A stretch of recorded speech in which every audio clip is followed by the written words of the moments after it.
Drama मत कर पल्लवी। सच्ची आ गई हूँ। I missed you so much, इसलिए बर्थडे के दिन तुम्हें सरप्राइज देना चाहती थी। मैं थोड़ा बिजी हूँ। ठीक है, लोकेशन भेजो, मैं वहाँ पर आती हूँ। मुझे कुछ काम है पल्लवी। काम है? Are you serious?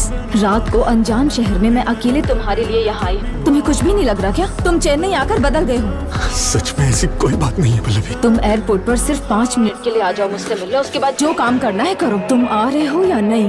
नहीं आ सकता पल्लवी। तो फिर लेट्स ब्रेक अप। क्योंकि मैं मुंबई में हूँ। ट्रेनिंग खत्म होती तेरे को सरप्राइज देने के लिए गिफ्ट लेकर आया हूँ। व्हाट? सच कह रहे हो? हाँ सच कह रहा हूँ। I need a ticket to Mumbai, please. It's urgent. There is one ticket. Thank God. Yes, please. Thank you.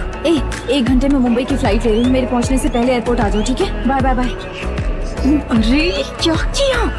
जिंदगी में तुमसे बड़ा झूठ बोलने वाला इंसान मैंने नहीं देखा।